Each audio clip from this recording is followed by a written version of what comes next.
दोस्तों, हजरत ईसा अलैहिस्सलाम की वफात के बाद क़यामत को सिर्फ 40 साल रह जाएंगे।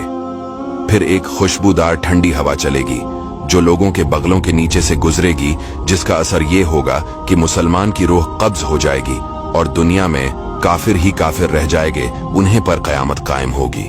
जब खुशबूदार हवा गुजरने की वजह से तमाम मुसलमानों की वफात हो जाएगी, इसके बाद फिर 40 बरस का जमाना ऐसा गुजरेगा कि इसमें किसी की औलाद ना होगी, यानी 40 बरस से कम उम्र का कोई ना रहेगा और दुनिया में काफिर ही काफिर होंगे।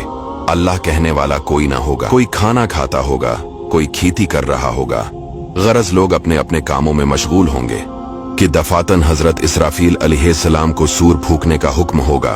शरू इसकी आवाज बहुत बारीक होगी और रफ्ता रफ्ता बहुत तेज हो जाएगी। लोग कान लगाकर इसकी आवाज सुनेंगे और बेहोश होकर गिर पड़ेंगे और मर जाएंगे। आसमान, जमीन, पहाड़, यहाँ तक कि सूर और हजरत इसराफील और तमाम मलाइका फना हो जाएंगे। इस वक्त उस अल्लाह के सिवा कोई ना होगा। वो फरमाएगा, आज किसकी बादशाहत है? कहाँ है जब्बारीन, कहाँ है मुतकब्बरीन? मगर है कौन जो जवाब दे? फिर खुद ही फरमाएगा, सिर्फ अल्लाह वाहिद की सल्तनत है। फिर जब अल्लाह ताला चाहेगा, हजरत इसराफील को दोबारा जिंदा फरमाएगा और सूर को पैदा करके दोबारा फूंकने का हुक्म देगा। सूर फूंकते ही तमाम अव्वलीन और आखिरीन मलाइका, इंसान, हैवानात और जिन मौजूद हो जाएंगे। सबसे पहले हुजूर सल्लल्लाहु अलैहि वसल्लम अपने कब्र मुबारक से यूं बरामद होंगे कि दाहिने हाथ में सिद्दीक़ अकबर का हाथ, बाएं हाथ में फारूक आज़म। फिर मक्का और मदीना के मकाबिर में जितने मुसलमान दफन है, सबको अपने हमराह लेकर मैदान हशर में तशरीफ ले जाएंगे। ये मैदान हशर मुल्क शाम की जमीन पर कायम होगा। इस दिन जमीन ताबने की होगी और आफताब एक मेल के फैसले पर होगा। दोस्तों, आफताब 4000 बरस की राह के फैसले पर है और इसकी तरफ आफताब की पीठ है। फिर भी जब सर के मुकाबिल आ जाता है, घर से बाहर निकलना दुश्वार हो जाता है।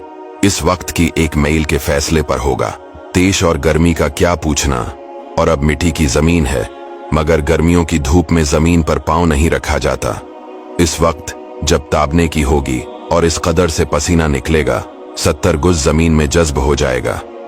फिर जो पसीना जमीन ना पी सकेगी, वो ऊपर चढ़ेगा। किसी के टखनों तक होगा, किसी के घटनों तक, किसी के कमर, किसी के सीने तक, किसी के गले तक, और काफिर के मुंह तक चढ़कर मिसले लगाम के जगड़ जाएगा, जिसमें वो डबकियां खाएगा। जबानें सूख कर कांटा हो जाएंगी, बाजों की जबानें मुंह से बाहर निकल आ जाएंगी, दिल अबल कर गले को आ जाएंगे। जिसने चांदी सोने की ज़कात न दी होंगी, इस माल को खूब गर्म करके उसकी पेशानी पर दाग करेंगे, यहां तक कि लोगों का हिसाब खत्म हो। फिर बावजूद इन मुसीबतों के कोई किसी का प्रसाने हाल ना होगा। भाई से भाई भागेगा, माँ बाप औलाद से पीछा चढ़ाएंगे, बीबी बच्चे अलग जान चराएंगे। हर एक अपनी अपनी मुसीबत में गिरफ्तार, कौन किसी का मददगार होगा। दोस्तों, ये है महशर का दिन।